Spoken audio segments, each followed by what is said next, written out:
E aí, pessoal, bora fazer uma viagem no tempo? A gente vai para um mundo onde a informação não era essa coisa instantânea que vive na nuvem. Não, não. A informação era algo físico, um objeto que você tinha que ir atrás, pegar, levar de um lado para o outro.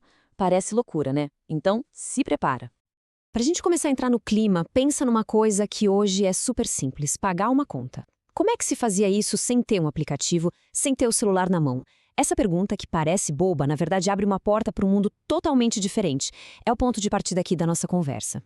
Pois é exatamente esse o ponto. Qualquer coisinha, qualquer informação, sei lá, a notícia do dia, o saldo da sua conta, qual filme ia passar no fim de semana, tudo isso exigia sair de casa, se deslocar, exigia paciência, planejamento.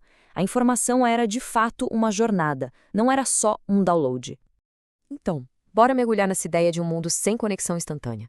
É um conceito que, nossa, muda completamente o jeito de pensar na rotina, na passagem do tempo. Imagina só, as notícias do que aconteceu hoje, você só ia ler amanhã, no jornal. Precisou de dinheiro? Tinha que ser no horário do banco. E só. Queria ver um filme? Tinha que ir até uma loja. A vida inteira, sabe? Ela era organizada em volta desses ciclos. Ciclos bem mais lentos da entrega física das coisas. Tá, mas aí fica a pergunta: como é que as pessoas ficavam sabendo das coisas? Como aprendiam algo novo? A resposta, na esmagadora maioria das vezes, estava impressa em papel. E o que mais impressiona quando a gente olha essa linha do tempo é o ritmo, a lentidão da coisa. Pensa bem, foram séculos entre a invenção da prensa e o primeiro jornal diário. Aqui no Brasil, o rádio só foi chegar de verdade em 1922 e a TV em 1950. Cada um desses passos para a época foi uma revolução, assim, gigantesca, que diminuiu um pouquinho o tempo entre algo acontecer e a notícia chegar. E quando a dúvida era sobre conhecimento geral, não tinha barra de busca, não. O que existiam eram aquelas coleções de enciclopédia, sabe? Volumes pesadíssimos, em ordem alfabética. Pesquisar um processo físico. Você tinha que pegar o volume certo, achar a palavra, ler o verbete, era quase um ritual de descoberta. Nada a ver com um simples clique. Agora, vamos falar de um assunto que impactava o dia a dia de todo mundo de um jeito absurdo: dinheiro, finanças. E nesse universo, o mundo físico era a regra número um e exigia todo um ritual. Essa citação de um usuário do Reddit resume tudo, né? Cheques de papel. Tantos cheques de papel. E ir ao banco. O cheque era o rei. Era a principal ferramenta para quase tudo que não fosse pago com dinheiro vivo. E cada folhinha de cheque significava uma ação no mundo real. Preencher, colocar no correio, levar no banco para depositar. Olha só esse processo. Isso aqui ilustra perfeitamente a tal da jornada. Pagar uma conta era um evento. Imagina a cena: a pessoa sentada na mesa, com as contas de papel espalhadas, o talão de cheques do lado, procurando um selo.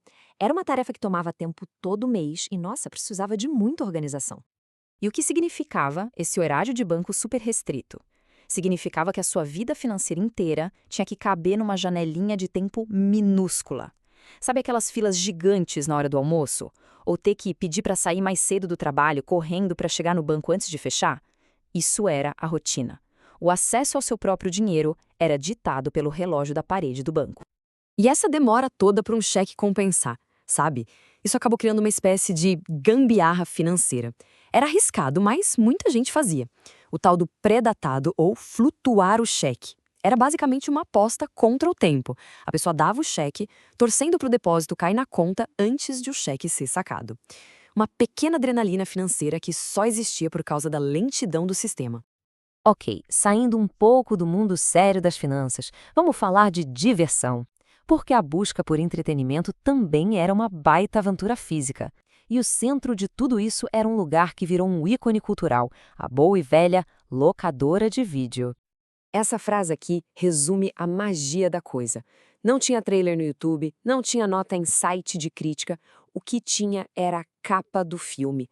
A capa era tudo. Era o convite, era a promessa de uma grande história. E vamos combinar, né? Muitas vezes a capa era bem melhor que o filme em si. Porque a locadora era um programa. Era passear por aqueles corredores, pegar as caixinhas na mão, ler a sinopse atrás. A conversa com o atendente era fundamental. Ele era o seu algoritmo, que te recomendava um filmaço escondido ou te salvava de uma roubada. E claro, tinha aquela alegria de achar o lançamento que todo mundo queria, ainda na prateleira. E, por favor, a regra de etiqueta número 1, rebobinar a fita antes de devolver. No fim das contas, escolher um filme era uma aventura. Dependia da sorte, da sua curiosidade, daquela conversa no balcão. Era uma caça ao tesouro, uma experiência social.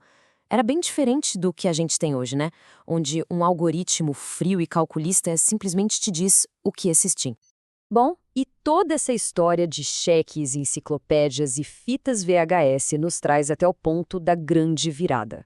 A passagem de um mundo de coisas físicas para um universo de dados digitais. A mudança essencial foi exatamente essa. A informação deixou de ser feita de átomos, sabe, papel, plástico, metal, para ser feita de bits.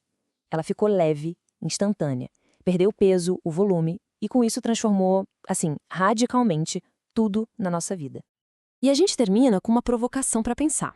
É claro que o que a gente ganhou em conveniência é inacreditável, mas quando a gente eliminou essa jornada física da informação, o que será que ficou pelo caminho? Talvez aquela expectativa de esperar por algo, a alegria de achar uma coisa por acaso, a conversa com outra pessoa que era parte do processo. Enfim, é algo para a gente refletir.